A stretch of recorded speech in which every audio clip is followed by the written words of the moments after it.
Merging of two sorted arrays. രണ്ട് array merge ചെയ്യാനല്ലോ നിങ്ങൾ ചെയ്തിട്ടുണ്ടാവും. ഇവിടെ ചെയ്യുന്നത് രണ്ട് സോർട്ടഡ് അറേ merge ചെയ്യാണ്. രണ്ട് സോർട്ടഡ് അറേ ആണ് merge ചെയ്യണമെന്ന് പറഞ്ഞാൽ merge ചെയ്ത് കഴിഞ്ഞാലും ഇത് സോർട്ടഡ് ആയിരിക്കണം. അതായത് ഒരു അറേയുടെ എൻഡിൽ അടുത്ത അറേ വെക്കുകയല്ല. രണ്ടും കൂടെ merge ചെയ്ത് കഴിയുമ്പോൾ നമുക്ക് ഈ രണ്ടിലെ എലമെന്റ്സും സോർട്ടഡ് ആയിട്ടുള്ള ഒരു merged അറേ ആയിരിക്കും കിട്ടുക. അപ്പോൾ അത് എങ്ങനെ ചെയ്യാൻ നോക്കാം. അപ്പോൾ ആദ്യം നമ്മുടെ കയ്യിൽ രണ്ട് അറേ ഉണ്ട്, എ ആൻഡ് ബി. രണ്ടും അസെൻഡിങ് ഓർഡറിൽ സോർട്ടഡ് ആണ്. ഇത് രണ്ടും കൂടെ മേർജ് ചെയ്ത് സി എന്ന് പറഞ്ഞൊരു അറയിൽ വെക്കണം. മേർജ് ചെയ്യുമ്പോൾ എങ്ങനെ ചെയ്യേണ്ടതെന്ന് വെച്ചാൽ മേർജ് ചെയ്യുന്ന സമയത്ത് തന്നെ ഇതിൽ ഓരോ അറയിലെ ഓരോ എലമെന്റ്സ് ആയിട്ട് എടുക്കുമ്പോൾ തന്നെ നമ്മളത് സോർട്ടഡ് ഓർഡറിലാണ് സി എന്ന് പറഞ്ഞ അറയിലേക്ക് വെക്കുന്നത്. അപ്പം നമ്മളിതിൻ്റെ പ്രോഗ്രാം എഴുതുമ്പോൾ ഈ അറയിൽ 3 ആണ് ഇതിൻ്റെ സൈസ്, ബിയുടെ സൈസും 3 ആണ്. അപ്പോൾ സിയുടെ സൈസ് 6 ഉണ്ടാവണം. അപ്പോൾ അറേ വേരിയബിൾ ഡിക്ലെയർ ചെയ്യുന്ന സമയത്ത് തന്നെ രണ്ടിൻ്റെയും കൂടെ സൈസ് ആഡ് ചെയ്ത് അത്രയും സൈസുള്ള രീതിയിലായിരിക്കണം സി എന്ന് പറഞ്ഞ അറേ ഉണ്ടാവേണ്ടത്. അപ്പം നോക്കാം. എ എന്ന് പറഞ്ഞ അറയിൽ 1, 4, 6 3 എലമെന്റ്സ് ആണ്. ബിയിൽ 3, 8, 9. അപ്പോൾ ഇതിന് രണ്ടിനെയും കൂടെ മേർജ് ചെയ്ത് സിയിലേക്ക് വെക്കുകയാണ്. അപ്പോൾ അതിൽ ഫസ്റ്റ് ഇറ്ററേഷനിൽ എന്താ ചെയ്യാന്ന് വെച്ചാൽ ഈ രണ്ട് അറയിൽ ഫസ്റ്റ് എലമെന്റ്സ് എടുത്തിട്ട് കമ്പയർ ചെയ്യും. പക്ഷെ നമുക്ക് അസെൻഡിങ് ഓർഡറിൽ സോർട്ട് ചെയ്തിട്ടാണ് ഈ അറയിലേക്ക് വെക്കേണ്ടത്. അപ്പോൾ ഇതിൽ ചെറിയ എലമെന്റ് ഏതാണോ അതിനെയാണ് നമ്മൾ സി എന്ന് പറഞ്ഞ അറയിലേക്ക് വെക്കുക. അപ്പോൾ 1ഉം 3ഉം കമ്പയർ ചെയ്തു, ചെറുത് 1 ആണ്, അതിനെ സിയിലേക്ക് വെച്ചു. ഇതാണ് നമ്മുടെ ഒരു ഇറ്ററേഷൻ എന്ന് പറഞ്ഞാൽ. ഇനി നെക്സ്റ്റ് ഇറ്ററേഷനിലേക്ക് പോകും. അപ്പോൾ 1 ഓൾറെഡി നമ്മൾ സിയിലേക്ക് മൂവ് ചെയ്തതാണ്.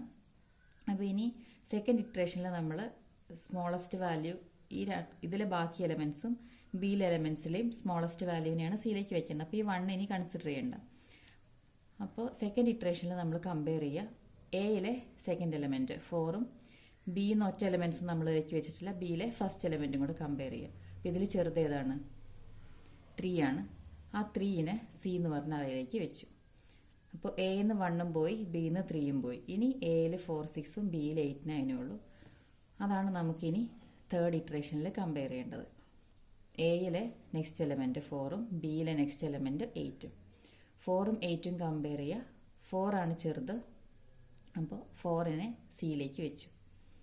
ഇപ്പോൾ എന്ന് 1ഉം 4ഉം പോയി, ബിന്ന് 3 പോയിട്ടുള്ളൂ. അപ്പോൾ എയിലെ ഇനി നെക്സ്റ്റ് എലമെന്റ് എന്ന് പറഞ്ഞാൽ 6 ആണ്, ബിയിലെ നെക്സ്റ്റ് എലമെന്റ് എന്ന് പറഞ്ഞാൽ 8 തന്നെയാണ്. അപ്പോൾ നെക്സ്റ്റ് ഇറ്ററേഷനിലേക്ക് വരിക. ബിയിലെ നെക്സ്റ്റ് എലമെന്റ് എടുക്കുക 6, എയിലെ നെക്സ്റ്റ് എലമെന്റ് 6, ബിയിലെ നെക്സ്റ്റ് എലമെന്റ് 8. ഇത് രണ്ടും കമ്പയർ ചെയ്യുക. കമ്പയർ ചെയ്യുമ്പോൾ 6 ആണ് ചെറുത്, അതിനെ അറേ സിയിലേക്ക് വെച്ചു. ഇപ്പം നമ്മൾ എയിലെ എല്ലാ എലമെന്റ്സും സിയിലേക്ക് വെച്ചു, ബിയിൽ ഇനി 2 എലമെന്റ്സ് ബാക്കിയുണ്ട്. അപ്പോൾ എയിലെ എല്ലാ എലമെന്റ്സും വെച്ചതുകൊണ്ട് അടുത്ത സ്റ്റെപ്പിൽ എന്ത് മതി? ബിയിലെ എലമെന്റ്സ് നേരെ ഇങ്ങോട്ട് മൂവ് ചെയ്യിച്ചാൽ മതി, കമ്പാരിസൺ അവിടെ വരില്ല. അപ്പോൾ ഇറ്ററേഷൻ 5 എന്ന് പറഞ്ഞാൽ എ കംപ്ലീറ്റ് ആയിട്ട് മൂവ് ചെയ്ത് കഴിഞ്ഞു. അപ്പോൾ ബിയിൽ 2 എലമെന്റ്സ് ഉള്ളത്, ആ 2 എലമെന്റ്സ് അതേപോലെ തന്നെ നമ്മൾ സിയിലേക്ക് കോപ്പി ചെയ്യാം. ഇങ്ങനെയാണ് നമുക്ക് മെർജിങ് ചെയ്യേണ്ടത്. അപ്പോൾ മെർജിങ് പ്രോഗ്രാം ആയിട്ട് എഴുതുന്ന സമയത്ത് നമുക്ക് വേണ്ട വേരിയബിൾസ് എന്ന് പറഞ്ഞാൽ നമുക്ക് എയിലെയും ബിയിലെയും ഓരോ എലമെന്റ്സ് കമ്പയർ ചെയ്യണം. അപ്പോൾ എയുടെ ഇൻഡെക്സ് ആയിട്ട് ഐയും ബിയുടെ ഇൻഡെക്സ് ആയിട്ട് ജെയും എടുത്തിട്ടുണ്ട്. അപ്പോൾ എ ഓഫ് ഐയും ബി ഓഫ് ജെയും കമ്പയർ ചെയ്യാം. കമ്പയർ ചെയ്തിട്ട് ചെറുത് ഏതാണോ അതിനെ സിയിലേക്ക് എഴുതുക. അത് കഴിഞ്ഞാൽ ഏത് അറയെന്നാണോ ആ ചെറുതിനെടുത്തത് ആ അറയുടെ ഇൻഡെക്സ് മാത്രം ഇൻക്രിമെന്റ് ചെയ്യുക. ഇവിടെ നമ്മൾ എ എന്നല്ല എടുത്തത്, അപ്പോൾ എ എന്ന് എടുത്തത് കൊണ്ട് ഇനി നെക്സ്റ്റ് ഇറ്ററേഷനിലേക്ക് വരുമ്പോൾ എയുടെ ഐ ആദ്യം ഫസ്റ്റ് 0 എന്ന് പറഞ്ഞ ലൊക്കേഷനിലായിരുന്നത് ഐ ഒന്ന് ഇൻക്രിമെന്റ് ചെയ്ത് 1ലാക്കി. അപ്പോൾ എവിടുന്നാണോ നമ്മൾ ഒരു വാല്യൂവിനെ സിയിലേക്ക് റൈറ്റ് ചെയ്യണത് അതിൻ്റെ ഇൻഡെക്സ് മാത്രം ഇൻക്രിമെന്റ് ചെയ്യുക. അപ്പോൾ സെക്കൻഡ് സ്റ്റെപ്പിൽ നമ്മൾ ബി എന്നാണ് സിയിലേക്ക് റൈറ്റ് ചെയ്തത്. അപ്പോൾ ബിയുടെ ഇൻഡെക്സ് ഒന്ന് ഇൻക്രിമെന്റ് ചെയ്തിട്ടാണ് നമ്മൾ തേർഡ് സ്റ്റെപ്പിലേക്ക് വരിക. അപ്പോൾ ചെറുത് ഏതാന്ന് നോക്കുക, 2 അറയിലെയും ഓരോ എലമെന്റ്സ് കമ്പയർ ചെയ്യുക. ചെറുത് ഏതാന്ന് നോക്കുക, ചെറുതിന് സിയിലേക്ക് മൂവ് ചെയ്യുക. ഏത് അറയെന്നാണ് ചെറുതിനെ മൂവ് ചെയ്തത് അതിൻ്റെ ഇൻഡെക്സ് ഇൻക്രിമെന്റ് ചെയ്യുക. ഇനി എവിടെയെങ്കിലും വെച്ചിട്ട് ഒരറയെ തീർന്നു പോവുകയാണെങ്കിൽ, അപ്പോൾ ഈ സ്റ്റെപ്പിൽ നമ്മൾ 6 ഇങ്ങോട്ട് മൂവ് ചെയ്ത് കഴിഞ്ഞപ്പോൾ 5th ഇറ്ററേഷനിൽ വന്നു കഴിഞ്ഞപ്പോൾ അറേ എയിലെ എലമെന്റ്സ് എല്ലാം തീർന്നു പോയി, നമ്മൾ മൂവ് ചെയ്ത് കഴിഞ്ഞു. അപ്പോൾ ഏതെങ്കിലും ഒരു പോയിന്റിൽ വെച്ചിട്ട് ഒരറേ കംപ്ലീറ്റ് ആയിട്ട് നമ്മൾ ചെക്ക് ചെയ്ത് കഴിയുകയാണെന്നുണ്ടെങ്കിൽ റിമൈനിങ് അറേ ഏതാണോ ആ അറയിലെ എലമെന്റ്സ് പിന്നെ ചെക്കിംഗ് ഒന്നും വേണ്ട, അത് അതേപോലെ കോപ്പി ചെയ്യാം. ഇതിനെയാണ് നമ്മൾ പ്രോഗ്രാമായിട്ട് എഴുതുന്നത്. മെർജിങ് എന്ന് പറഞ്ഞ ഓപ്പറേഷൻ ഇതാണ്. അപ്പോൾ അപ്പോൾ മേജ് എന്ന് പറഞ്ഞാൽ അതിൽ സോർട്ടഡ് മേജ് എടുക്കുമ്പോൾ നമ്മുടെ ഇൻപുട്ട് എന്ന് പറഞ്ഞാൽ സോർട്ടഡ് അറേ എന്ന് പറഞ്ഞു. അപ്പോൾ നിങ്ങൾക്ക് ഒന്നുകിൽ ഒരു രണ്ട് അറേ റീഡ് ചെയ്ത് അതിനെ സോർട്ട് ചെയ്തിട്ടൊക്കെ ചെയ്യാം. ഞാൻ സോർട്ടഡ് അറേ തന്നെ റീഡ് ചെയ്യുന്ന രീതിയിലാണ് ഞാൻ പ്രോഗ്രാം എഴുതുന്നത്. അപ്പോൾ സോർട്ടഡ് അറേ റീഡ് ചെയ്ത ഇൻപുട്ട് അറേ പ്രോപ്പറായിട്ട് സോർട്ടഡ് ആണെങ്കിൽ മാത്രമേ നമ്മുടെ ഔട്ട്പുട്ട് നമുക്ക് കറക്റ്റായിട്ട് കിട്ടുള്ളൂ. അപ്പം അതുകൊണ്ട് ഞാനൊരു ഫംഗ്ഷൻ എഴുതിയിട്ടുണ്ട്, ഈ സോർട്ടഡ് എന്ന് പറഞ്ഞിട്ട്. ഈ സോർട്ടഡ് എന്ന് പറഞ്ഞ ഫംഗ്ഷന്റെ ആർഗ്യുമെന്റ്സ് എന്ന് പറഞ്ഞാൽ നമ്മുടെ അറേയും അറേയുടെ സൈസും. ഒരു ഇൻഡിജർ അറേയാണ്, ഇൻഡിജർ അറേയും അറേയുടെ സൈസും പാസ് ചെയ്ത് കഴിഞ്ഞാൽ ഇത് സോർട്ടഡ് ആണോ അല്ലയോ എന്നാണ് റിട്ടേൺ ചെയ്യേണ്ടത്. റിട്ടേൺ ടൈപ്പ് ഇൻഡിജർ ആണ് കൊടുത്തത്. അപ്പോൾ 1 ആണ് റിട്ടേൺ ചെയ്യണമെന്നുണ്ടെങ്കിൽ സോർട്ടഡ് ആണ്, 0 ആണ് റിട്ടേൺ ചെയ്യണമെന്നുണ്ടെങ്കിൽ അൺസോർട്ടഡ് ആണ്. അതായിരിക്കും ഈ സോർട്ടഡിന്റെ ഔട്ട്പുട്ട്. അപ്പം അങ്ങനെ ഒരു ഫംഗ്ഷൻ എഴുതാണ്. അപ്പോൾ നമ്മൾ 2 അറേ റീഡ് ചെയ്ത് കഴിഞ്ഞിട്ട് 2 സോർട്ടഡ് അറേ റീഡ് ചെയ്യുക. അതിനുശേഷം അത് സോർട്ടഡ് ആണെന്നൊന്ന് ചെക്ക് ചെയ്യുക. സോർട്ടഡ് ആണെങ്കിൽ മാത്രമേ നമ്മളിത് പ്രോഗ്രാമിൽ മേജ് ചെയ്യേണ്ട കാര്യമുള്ളൂ. ഇനി മേജ് ചെയ്യാനും ഒരു ഫംഗ്ഷൻ എഴുതിയിട്ടുണ്ട്, മേജ് അറേസ് എന്ന് പറഞ്ഞിട്ട്. അതിനകത്തേക്ക് പാസ് ചെയ്യേണ്ടത് ഫസ്റ്റ് അറേ, സെക്കൻഡ് അറേ, അത് രണ്ടും കൂടെ മേജ് ചെയ്ത് കിട്ടുന്ന third array, then size of the first array, size of the second array. ഇത്രയാണ് മേജ് അറേസ് എന്ന് പറഞ്ഞ ഫംഗ്ഷന്റെ ആർഗ്യുമെന്റ്സ്. റിട്ടേൺ വാല്യൂ ഒന്നുമില്ല. പക്ഷെ നമ്മൾ ഇതിനകത്ത് ചെയ്യണത് ഇത് 2 മേജ് ചെയ്തിട്ട് ഈ അറയിൽ വെക്കുകയാണ്. അപ്പോൾ ഒന്നും റിട്ടേൺ ചെയ്യാനില്ല അവിടുന്ന്. അപ്പോൾ ഇനി മെയിൻ പ്രോഗ്രാം എങ്ങനെ എഴുതാൻ നോക്കുക. വേരിയബിൾസ് ഡിക്ലെയർ ചെയ്തു, array A, B, C.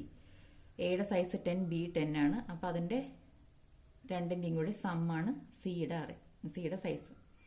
Then array read ചെയ്യാനും പ്രിന്റ് ചെയ്യാനൊക്കെ ഉള്ള വേരിയബിൾ ആയി. n1 is the size of a, n2 is the size of b. ഇത്രയും വേരിയബിൾസ് ഡിക്ലെയർ ചെയ്തു. അത് കഴിഞ്ഞിട്ട് നമുക്ക് n1 റീഡ് ചെയ്യണം, സോർട്ടഡ് അറേ എ റീഡ് ചെയ്യണം, n2 റീഡ് ചെയ്യണം, സോർട്ടഡ് അറേ ബി റീഡ് ചെയ്യണം. അതിന് സ്റ്റേറ്റ്മെന്റ്സ് ഒന്നും ഞാൻ ഇവിടെ എഴുതിയിട്ടില്ല. അത്രയും റീഡ് ചെയ്തതിന് ശേഷം പിന്നെ നോക്കുക, എ സോർട്ടഡ് ആണോ ബി സോർട്ടഡ് ആണോ. ഈ sorted A n1 that is equal to 1 എന്ന് പറഞ്ഞാൽ എ സോർട്ടഡ് ആണ്. ദെൻ ഈ sorted B n2 equal to 1 എന്ന് പറഞ്ഞാൽ ബിയും സോർട്ടഡ് ആണ്. ഇത് രണ്ടും സോർട്ടഡ് ആണെങ്കിൽ, ഇത് രണ്ടും ട്രൂ ആണെങ്കിൽ നമ്മൾ മേജ് അറേസിനെ കോൾ ചെയ്യാണ്, A B C n1 n2 എന്ന് പറഞ്ഞിട്ട്. അപ്പോൾ ഈ മേജ് അറേസിനെ കോൾ ചെയ്ത് അവിടെ നിന്ന് റിട്ടേൺ ആകുമ്പോൾ എയും ബിയും മേജ് ചെയ്ത് സിയിൽ വെച്ചിട്ടുണ്ടാവും. അതിനുശേഷം നമ്മൾ സിനെ പ്രിന്റ് ചെയ്യാണ്. സിനെ പ്രിന്റ് ചെയ്യുമ്പോൾ സിയുടെ സൈസ് എന്ന് പറഞ്ഞാൽ n1 പ്ലസ് n2 ആയിരിക്കും. അതുകൊണ്ട് i 0 മുതൽ n1 പ്ലസ് n2 മൈനസ് 1 വരെയാണ് പോകേണ്ടത്. സാധാരണ അറേ പ്രിന്റ് ചെയ്യണ ലൂപ്പും ഇവിടെ എഴുതി. ഇനി ഈ ഇഫിന്റെ എൽസ്, അതായത് ഇതിന്റെ എൽസിലേക്ക് വരിക, ഒന്നുകിൽ എ സോർട്ടഡ് അല്ല, അല്ലെങ്കിൽ ബി സോർട്ടഡ് അല്ല, അല്ലെങ്കിൽ രണ്ടും സോർട്ടഡ് അല്ല, അല്ലെങ്കിൽ സോർട്ടഡ് അല്ലെങ്കിൽ ഇവിടെ വന്നു ഇൻവാലിഡ് ഇൻപുട്ട് എന്ന് പ്രിന്റ് ചെയ്തു. ഇത്രയാണ് മെയിനകത്ത് ചെയ്യുന്നത്. ഇനി നമുക്ക് മേജ് അറേസ് എന്ന് പറഞ്ഞ ഫംഗ്ഷൻ എന്താണ് ചെയ്യണമെന്ന് നോക്കാം. അപ്പോൾ നമ്മൾ എക്സാമ്പിളിൽ പറഞ്ഞത് ഓർമ്മയുണ്ടല്ലോ, നമുക്ക് ഐ ജെ എന്ന് പറഞ്ഞ 2 വേരിയബിൾസ് ഉണ്ട്. ഐ എയുടെ ഇൻഡെക്സും ജെ ബിയുടെ ഇൻഡെക്സും ആണ്. എ ഓഫ് ഐയും ബി ഓഫ് ജെയും ആണ് അതുകൊണ്ട് നമുക്ക് കമ്പയർ ചെയ്യേണ്ടത്. എ ഓഫ് ഐയും ബി ഓഫ് ജെയും കമ്പയർ ചെയ്യുക. ഏതാണോ ചെറുത് അതിനെ സിയിലേക്ക് വെക്കുക. എന്നിട്ട് അതിന്റെ ഇൻഡെക്സ് മാത്രം ആ അറേയുടെ എവിടെ നിന്നാണോ എടുത്ത് അതിന്റെ ഇൻഡെക്സ് മാത്രം ഇൻക്രിമെന്റ് ചെയ്യാം. അപ്പോൾ ഇവിടെ 3 വേരിയബിൾസ് ഡിക്ലെയർ ചെയ്തു, ഐ ജെ കെ.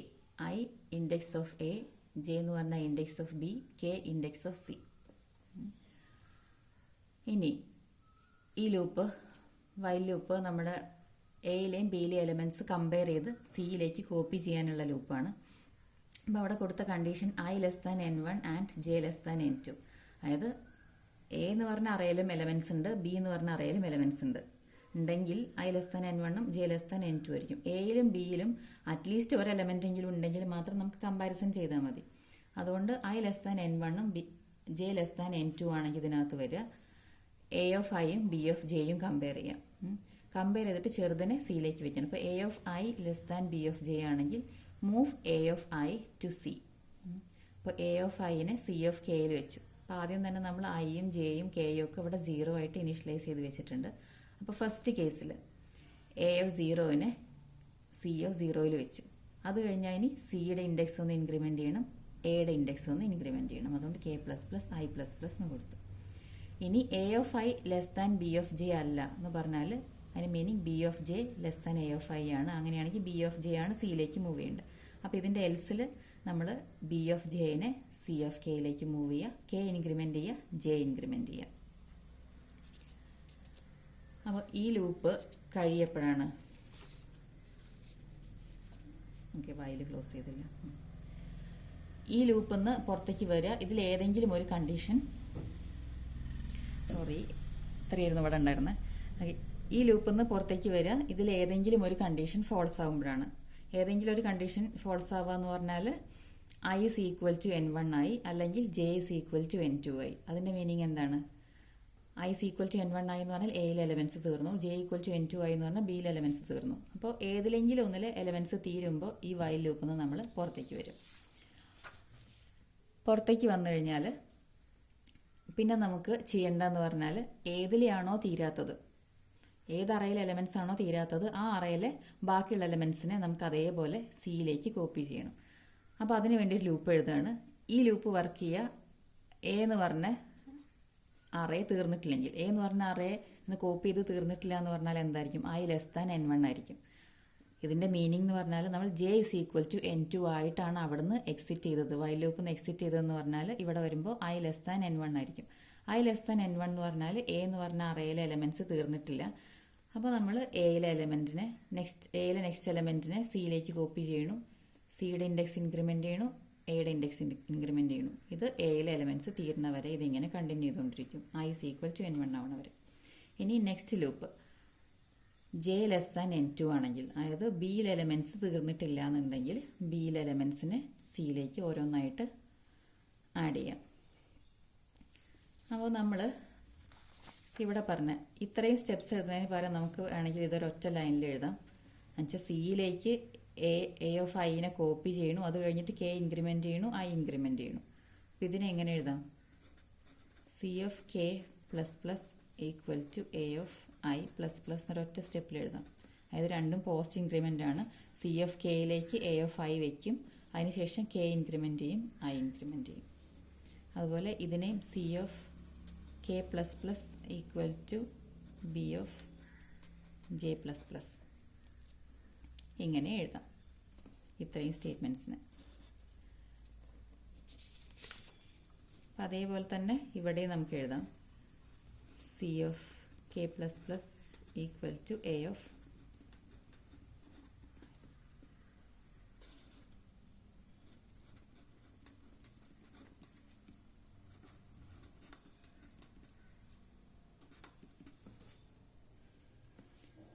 ഈ വൈൽ ലൂപ്പും കഴിഞ്ഞാൽ ഇത് നമ്മുടെ ഫംഗ്ഷന്റെ ക്ലോസ് ആണ്, ഒന്നും റിട്ടേൺ ചെയ്യാനില്ല നമുക്ക്. അപ്പോൾ മേർജിങ് കഴിഞ്ഞു. ഇനി നമുക്ക് ഒരു ഫംഗ്ഷനും കൂടെ ബാക്കിയുണ്ട്, ഈ സോർട്ടഡ് നോക്കുന്നത് നമ്മുടെ അറേ സോർട്ടഡ് ആണോ എന്നാണ്. അതായത് ഈ സോർട്ടഡ് എന്നുള്ള ഫംഗ്ഷൻ എഴുതിയിരിക്കുന്നത് അറേ അസെൻഡിങ് ഓർഡറിൽ സോർട്ടഡ് ആണോ എന്ന് അറിയാനാണ്. അപ്പോൾ അസെൻഡിങ് ഓർഡറിൽ സോർട്ടഡ് ആണെങ്കിൽ നമ്മളൊരു എ ഓഫ് ഐ എടുക്കുകയാണെങ്കിൽ അത് less than A of I plus 1 ആവണല്ലോ. അതായത് എ ഓഫ് 0 എന്ന് പറഞ്ഞാൽ ലെസ് ദാൻ എ ഓഫ് 1 ആയിരിക്കും. അതായത് എ ഓഫ് 1 എന്ന് പറഞ്ഞാൽ എ ഓഫ് 0നേക്കാളും വലുതാണ്. അങ്ങനെയാണെങ്കിൽ അത് അസെൻഡിങ് ഓർഡറിൽ സോർട്ടഡ് ആണെന്ന് പറഞ്ഞോളൂ.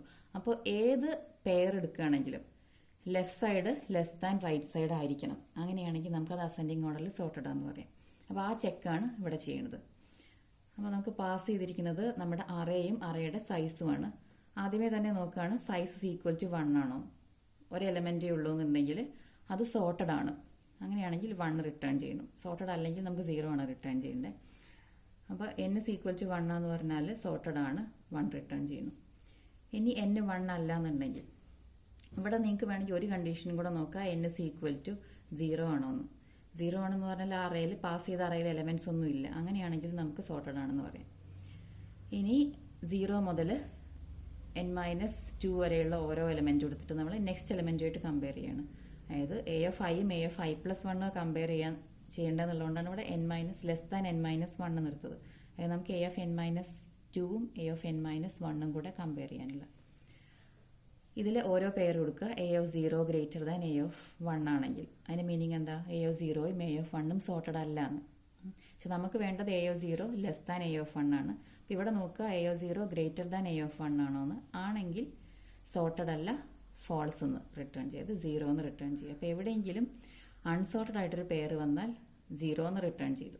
ഇനി നമ്മൾ ഫോർ ലൂപ്പിൽ നിന്ന് പുറത്ത് വന്നു എന്ന് പറഞ്ഞാൽ ഒന്നുകിൽ 0 അല്ല പുറത്ത് വന്നു എന്ന് പറഞ്ഞിട്ടുണ്ടെങ്കിൽ നമുക്കിവിടെ ഒരു അൺസോർട്ടഡ് ആയിട്ടൊരു പെയർ വന്നില്ല എന്നാണ് അതിനർത്ഥം. അങ്ങനെയാണെങ്കിൽ ട്രൂ എന്ന് റിട്ടേൺ ചെയ്ത് 1 എന്ന് റിട്ടേൺ ചെയ്യാം. അത്രയാണ് ഈ സോർട്ടഡിനകത്ത് ചെയ്യുന്നത്. അപ്പോൾ ഇത്രയാണ് സോർട്ടഡ് മെർജ് പറയാനുള്ളത്.